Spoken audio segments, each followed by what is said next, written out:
Welcome back, ladies and gentlemen, to another episode of Skrew News, or Skeleton Crew News, a podcast about Star Citizen and our experiences with the game as we follow this magnificent project through its ups and its downs. I'm your host, Monster69, and usually I've got a co-host, Mr. Ace, who unfortunately couldn't make it this week, so I apologize in advance, as it'll be just my sort of boring voice taking you throughout the podcast this week. But there's a lot to talk about, guys.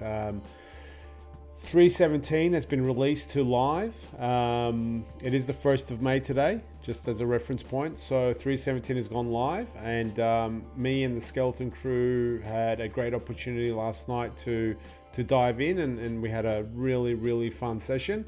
There was 2 Star Citizen videos that was released. Let me just bring up their names quickly. There was a Inside Star Citizen, Cold Wear and Terrorfare, so we'll go through that, and a Star Citizen live game dev, Ruins of Hope. We'll briefly just touch on that.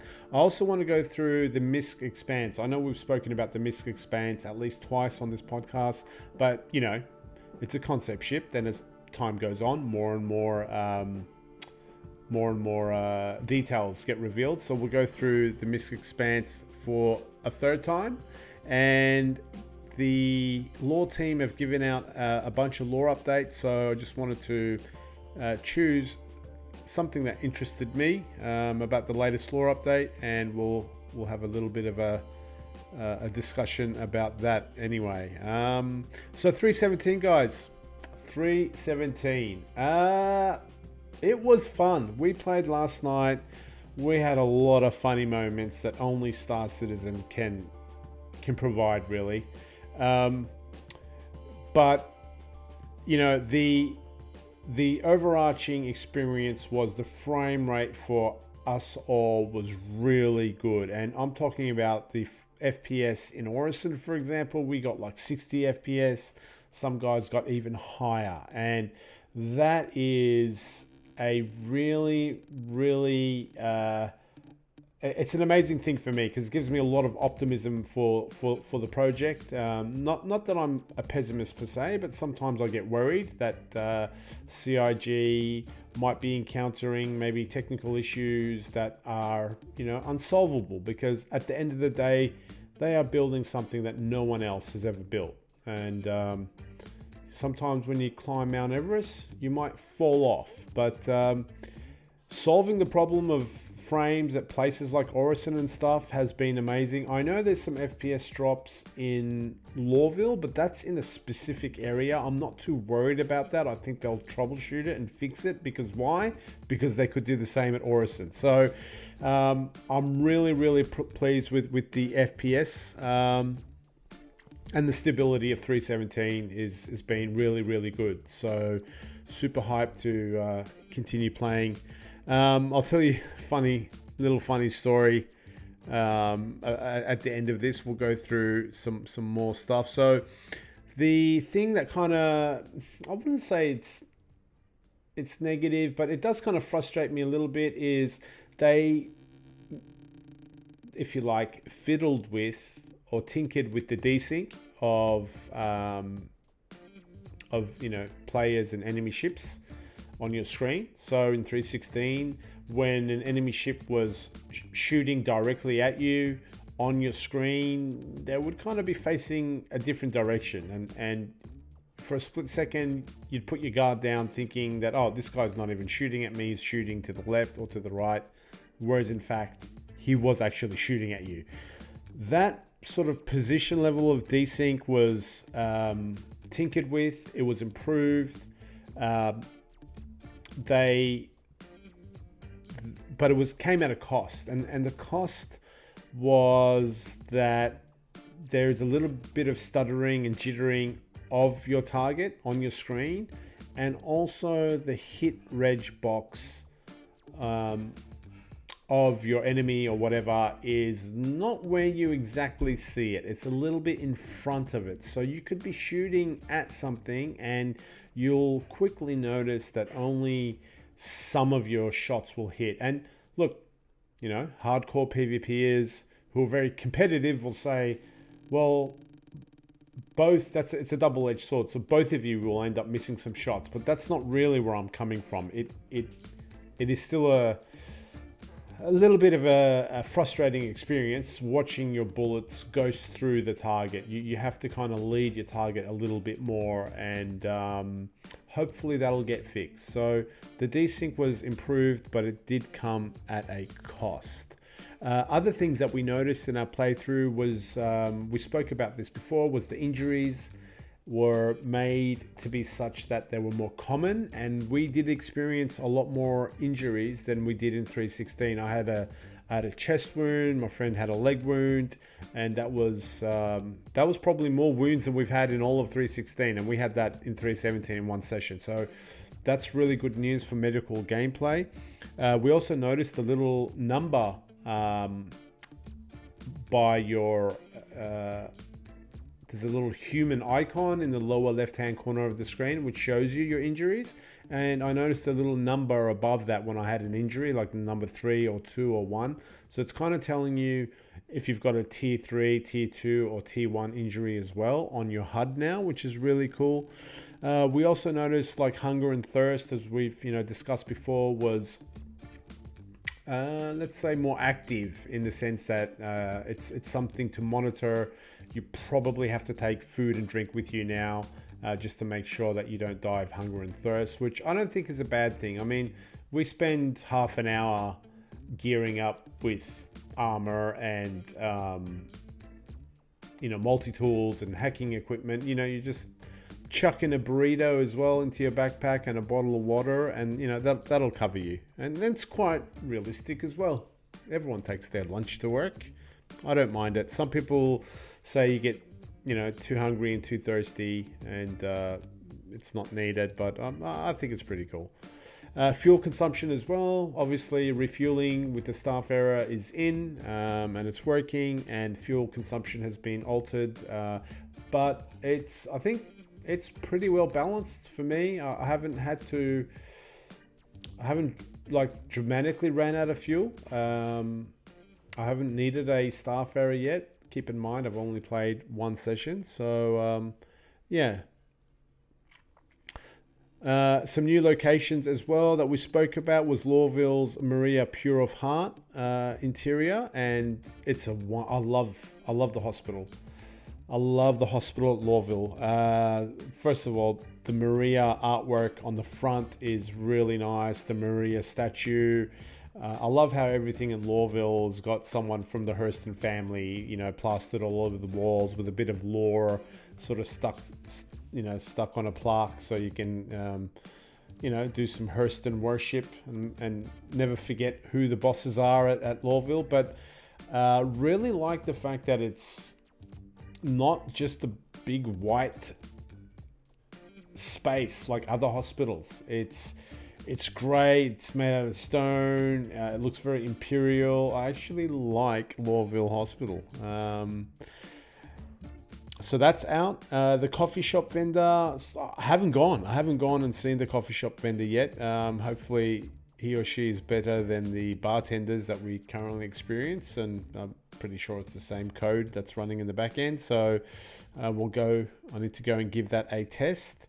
They added carryable storage containers to shops in the PU, so you can now go buy a container, and this is all because of the World of Looting that's come out in 317. You can go loot things, you can find quote unquote rare items, and they've given you a storage container that you can go and grab and put your stuff in as well. So you can buy that in shops as well. So that is pretty cool.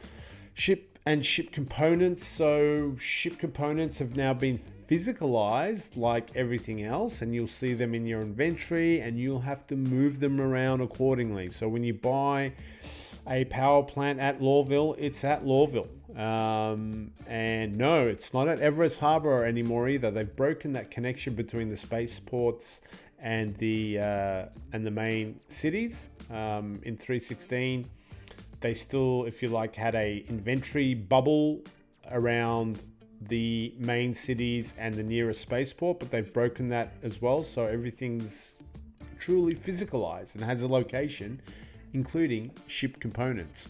They've increased the inventory size of your local inventory and stuff, so you can fit these larger objects into your inventory. So that's pretty cool. The Misc Hull A is in. I actually have one. I don't know why I've got one in my ship list. I'm not sure if it's the ship of the month. I think the 400i was, but I've got a Hull A. I haven't tried it because it's not really my ship. I'm not sure why I've got it, but I should give it a go. But it looks... I'm not a big Misc fan. I don't like Misc. The only Misc I like is the Prospector, and the Hull A has got a lot of Prospector vibes. So yeah, I do like it.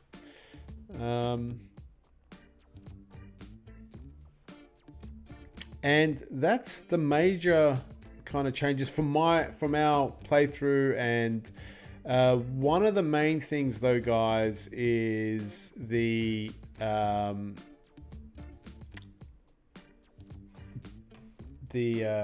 what is it, the G12 rendering. So there's a back end change, which I think, I'm not sure, Gen 12 rendering, right? Look, I'm not a techno guy. I'm not into the technical stuff, and please, I could be getting what I'm about to say pretty wrong, but this is just my limited understanding, right? I think with the Gen 12, I think it's a different rendering engine to the legacy rendering engine. So I think it utilizes your graphics card. It utilizes resources more efficiently, let's say, than the legacy thread or legacy renderer. And a segment of the game has been migrated onto the Gen 12 renderer. And CIG is saying the game at the moment is running in dual mode. It's because they haven't finished migrating everything.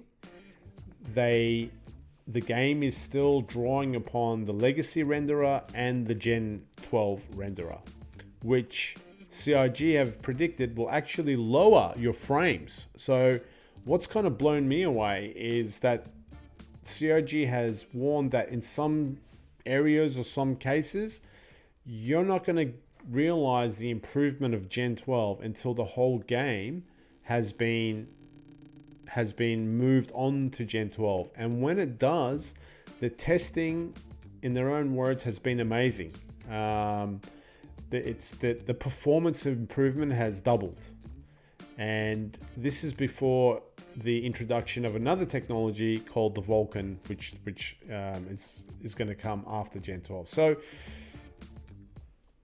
for me anyway, the point was that they're migrating from one renderer to another. They're halfway through it, let's say, and this should be degrading your performance. But when I actually log into the game, apart from some parts in Loreville, the rest of the game in that one time that I played was running marvelously. So I'm really optimistic, guys, and yeah, really thankful. CIG has been working really, really hard. This sort of back end change is huge, and yeah, looking forward to that being sort of finished off, if you like. The only kind of negative thing besides the hit reg thing for me was the selling UI. It looks better. It feels more responsive. This is the shop terminals, guys, and being able to buy and sell, items. They revamped the terminal. I think they're using building blocks, as it's called.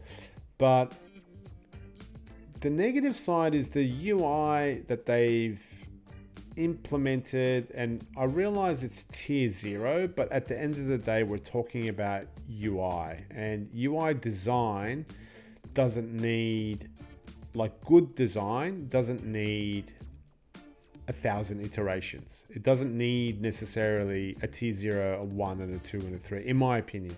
I think good design, good interfaces, or a good GUI, you can come out straight away with a tier 1 or a tier 2 version of it. You don't need to have a crappy UI and then slowly it becomes a good UI. I think a lot of stuff can be kind of wireframed and thought out simply because there's a lot of good interfaces out there today. You can just copy them.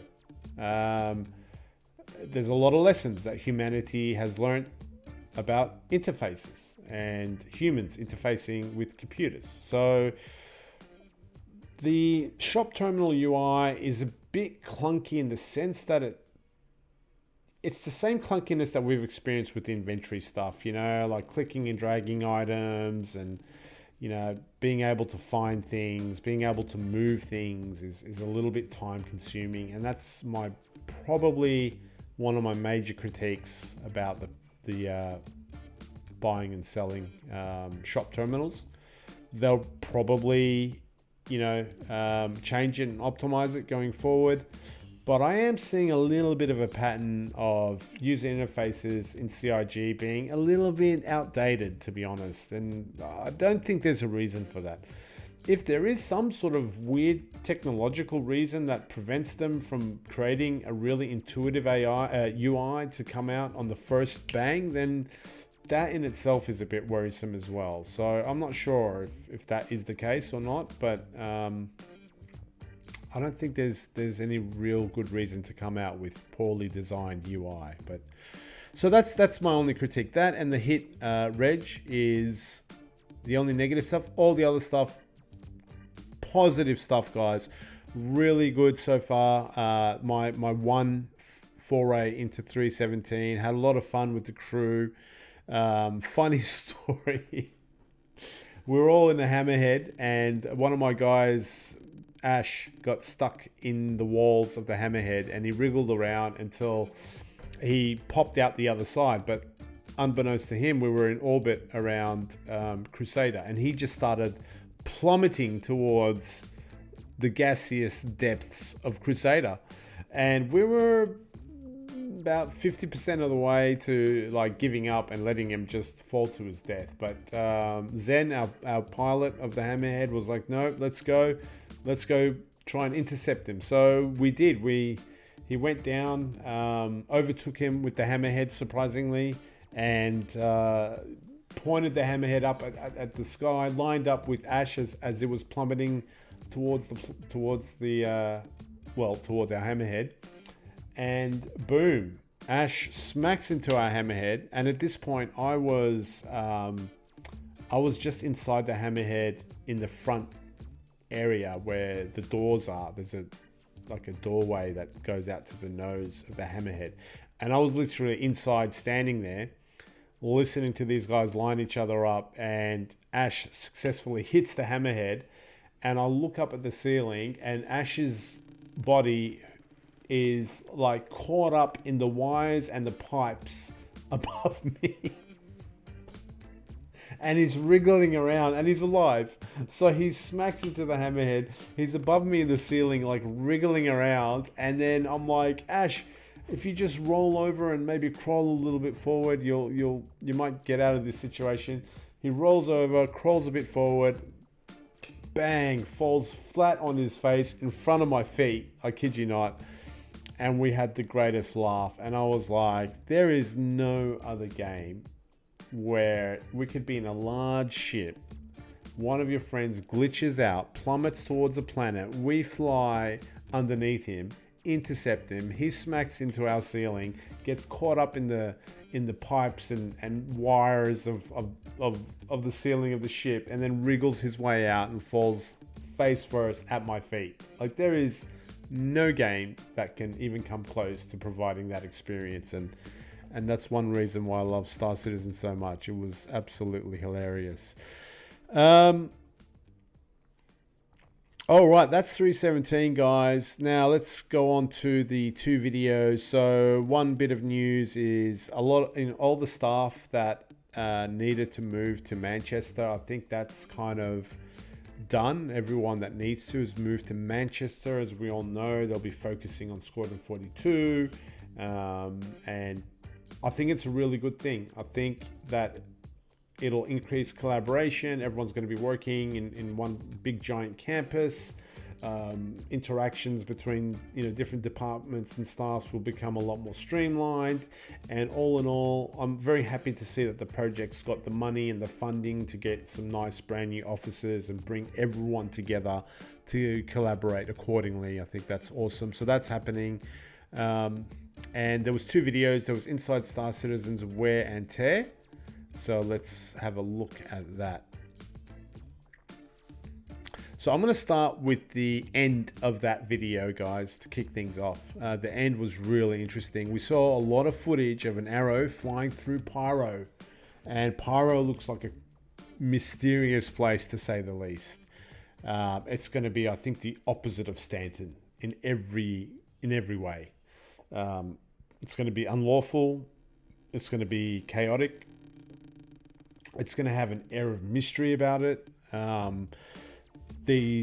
recommend you watch the video, especially the end part where the arrows flying through old relics and husks of old ships, wreckages, and there's just wonderful colors in the background of space that fills out the background. And then there was a mysterious shot of, I think it was Archimedes or one of those Merlins. It was flying through this like crevice. I don't know if it was a crevice on the surface of a planet. I don't know if it was a weird asteroid that was split and this thing was flying through it, but there was this weird stony crevice and this ship was flying through it, and there seemed to be like metallic veins of something or another in the stony walls of this crevice, and there was some structures, some wreckage and structure that it was also flying through. And Jared specifically said that we're going to learn more about that location at the end of the year. So yeah, excited to see what that's about. So yeah, we saw a bit more of Pyro, and it looks like a creepy, mysterious place. I can't wait, hopefully, to experience it. Probably next year, I would say. I think server meshing is needed before we get to experience Pyro, but yeah, hopefully it'll come soon. Super excited. And then the beginning of the video, a gentleman by the name of Forrest went through this sort of new tech that he has proposed internally to Chris Roberts. And it was all about biome accumulation. So it was all about the wear and tear, or the biome accumulation of different, let's say, weathers and different conditions that impact your clothing and probably your ship. But it was actually more your clothing. They showed your clothing more than your ship. So we're talking about, getting sandy, getting wet, getting muddy, getting grime on you, all that stuff. So Forrest has proposed a procedural tech to produce a variety of biome accumulation, and there was some really good sort of footage of actors with muddy or sandy kind of wear and tear on their clothing. So what does it mean for us as gamers? Well, it just means that, again, that extra level of detail that will immerse us into the verse. So you go on a muddy planet, your dude's going to be muddy, and I think that's going to tie into the use of the shower and being hygienic and how NPCs react to you and things like that. So also, Forrest's proposal was to generate this stuff procedurally to reduce time on developers or artists, which is pretty cool. Then there was some few other little tidbits shown in the video. There was a collision resolver where NPCs get to walk around each other. I'm like, okay. They did mention it was for Squadron 42 as well, and I was like, okay. I mean, I would have thought collision resolver of NPC would have been done a few years ago, but okay, that's cool. There was downstate reactions, again, kind of things that you would think would be done by now, but they're still building it. So downstate reaction is when an NPC comes across a dead body. So they had guys kneeling down, checking out the body. They had guys standing over the body. They had guys kneeling down, checking over the body, and then reacting to players coming up to it, reacting and shooting him. Just things like that. So how NPCs react to dead or knocked out bodies. And then there was a Pips vending machine thing as well, where it showed NPCs buying something from the Pips vending machine. And what I got out of that was, don't litter, guys. Put your junk in the bin because that will impact server performance.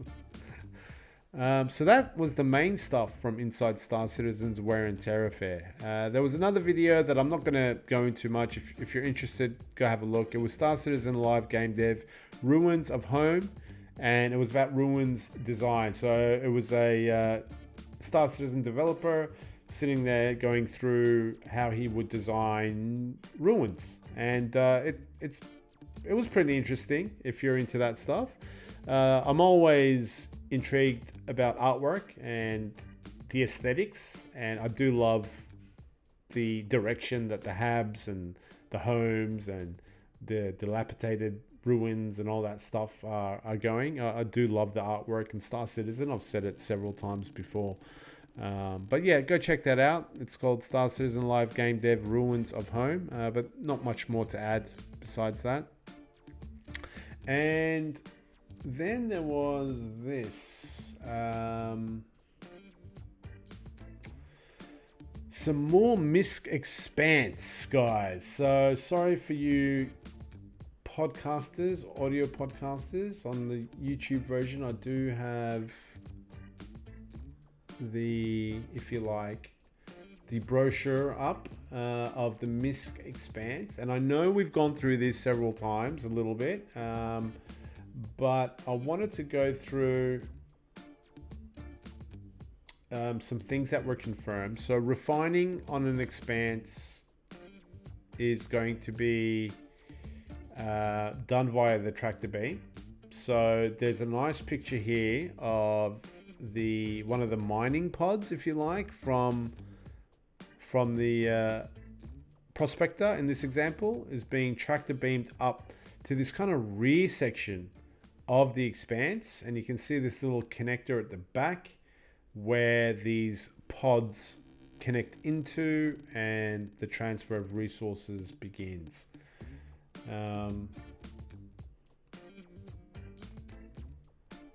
So that's interesting. Again, another shot here of the tractor beam pulling in one of those pods on the rear side. So that'll be fun. I mean, the tractor beam's already in the game. So the heart of the Expanse is its onboard refinery. This fully integrated self-sufficient system processes raw ore from external mineral pods into refined saleable material, which it then distributes into empty containers waiting in the pod bays. Trouble-free offboarding. Cargo containers full of refined ore are easily offboarded thanks to the foolproof design of the pod bay and tractor beams. Unload significant volumes of ore for huge profit and move on to the next job in no time. So, I mean, with this picture, there's a bunch of expanses going towards a refinery place, or somewhere to, not a refinery, a hub to offload these pods. And I wonder what that would look like, actually. You get the tractor beam or maybe you just drop them. You literally just unclamp them and take off. Maybe. Who knows? And yes, the weapons are just 2 size 1 weapons on the front of the Expanse. So yeah, you ain't going to be defending diddly squat with this, and that's to be expected. It's just a refinery ship.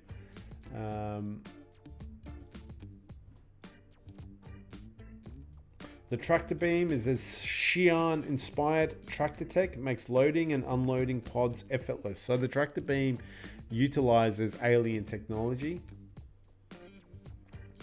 It's got a length of 35.5 meters. It's got a height of 10 meters. It's got a crew of 1, and it's got a size 1 tractor beam, and it's got 2 size 1 weapons on the nose as well. There was another picture here that kind of zoomed in on the tractor beam. You get a nice shot of the tractor beam. What's a little bit unclear here is how the Prospector hands over the pod. I'm assuming that Prospector just disengages the pod in space and just like floats away from them, if you like. And then the Expanse's tractor beam like grabs one, pulls it across, sucks it dry, lets it go, pulls another one. But I feel like these pods would be at some point kind of floating around in space. I don't know what the Prospector does to put its now empty pod back into its own sleeve, if you like, on the Prospector. And the picture that I'm looking at doesn't really give me any clues as to how that works. Does the Prospector have its own tractor beam? I'm not sure. If anyone knows, please comment. Tweet me at Monster69 or leave a comment on the YouTube because I have no idea. Do you guys know what I'm talking about? The Prospector has to disengage from its own pods that are full of raw materials. I don't know what that looks like exactly. Does it just unlock it and then they float out into space? What does it look like? I mean, on the surface of the planet, I could see it, a landed Prospector, just unlock its latches and just fly off, and the 4 pods just remain on the ground. That's easy. In space, yeah, I can just imagine these things floating around, wobbling around, and the poor Prospector has got to like go pod hunting. There's a picture here somewhere.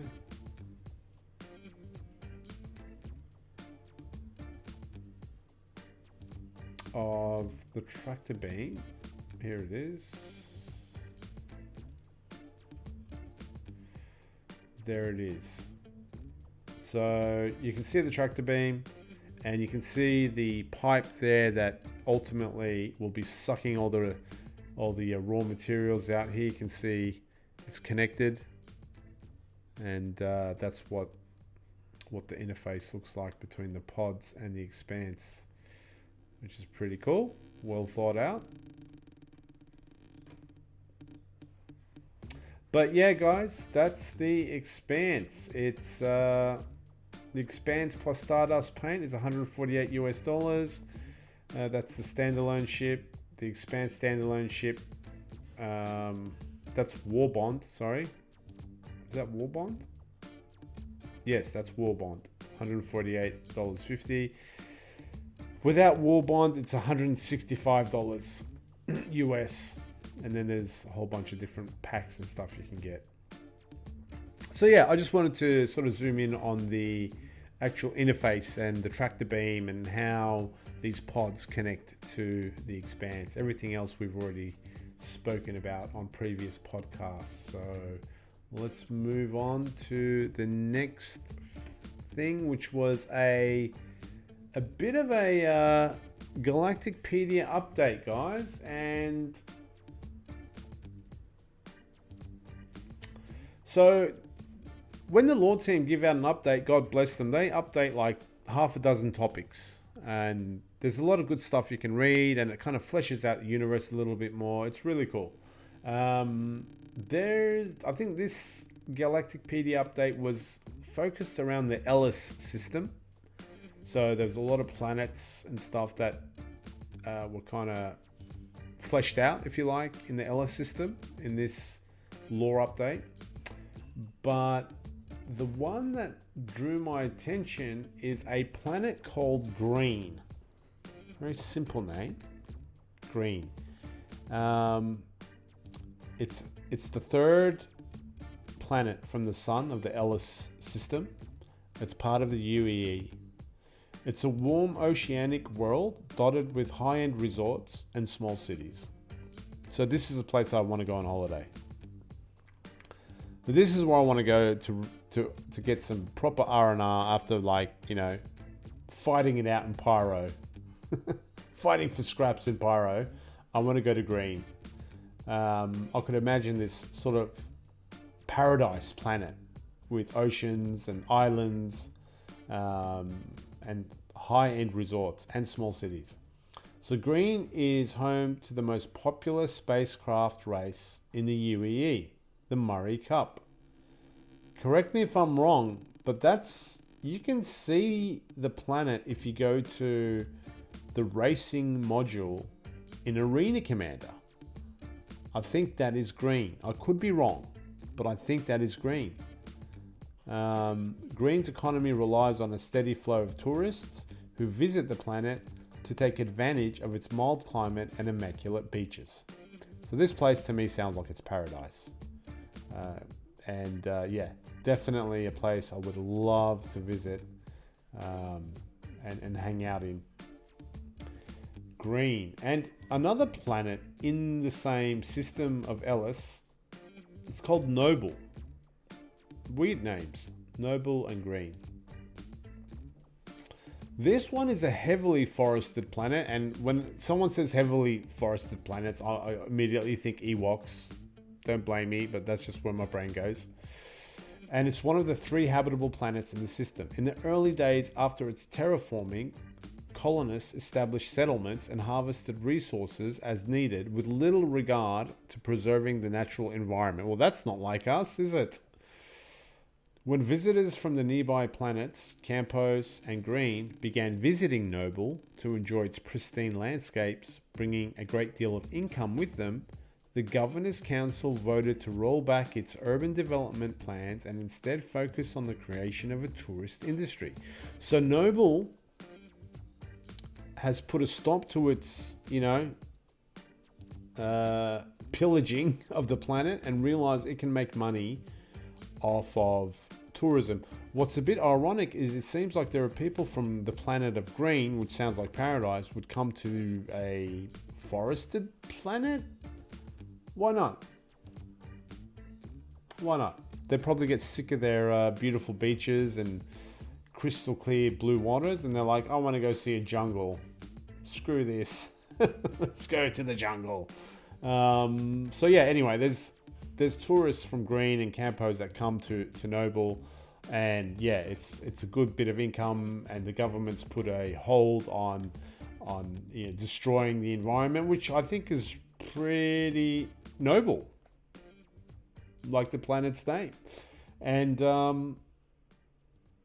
so now you've got Noble, which looks like is gearing or optimizing it to become a tourist destination more than anything. And you've got Green that we just spoke about, which seems to be Paradise Island, Paradise Planet, to be honest. And that seems to also be another tourist destination. So 2 out of the 3 planets that are habitable are predominantly tourist destinations in Ellis, guys. So bookmark Ellis. I think all you Origin owners need to make Green or Noble your home base, because that's just the vibes that I'm getting. The 3rd planet of System Ellis, called Campos, is the first settled and most populous planet in the Ellis system. Famous for a unique ecosystem adapted to high gravity, Campos is a favorite subject for xenobiologists, paleontologists, and evolutionary biologists. Its most well-known animal and namesake is the Camposi magnus, an extinct aquatic predator that once stalked the oceans. Animals found in Campos tend to be stocky and muscular because of the high pressure on them. And native edible plants undergo changes in flavor when grown in lower gravity conditions. So this place is high gravity. I don't get a sense of whether or not if it's beautiful or not, but it's the third habitable planet of the Ellis system. So we've got Campos, we've got Green, and we've got Noble. So sounds like a pretty cool system, man. There's at least 2 holiday destinations there, and we've got one high grav planet. I don't know what it would feel like with high grav. I think you become strong. I think your muscles, yeah, you become strong, right? Because your muscles are constantly fighting gravity. Maybe you go there to work out and go to the gym. I don't know. You come out built like a brick house, and then you go to Green to have a nice holiday on the beach. But yeah, guys, so that's the Ellis system, and they're the 3 main planets. Really, really interesting stuff. Thank you, Lore Team. You do an amazing job, guys. And that wraps up this episode of Skrew News. Hope you guys enjoyed it. Jump into 317 and bring on 318. Upwards and onwards. Peace out, guys. Take care.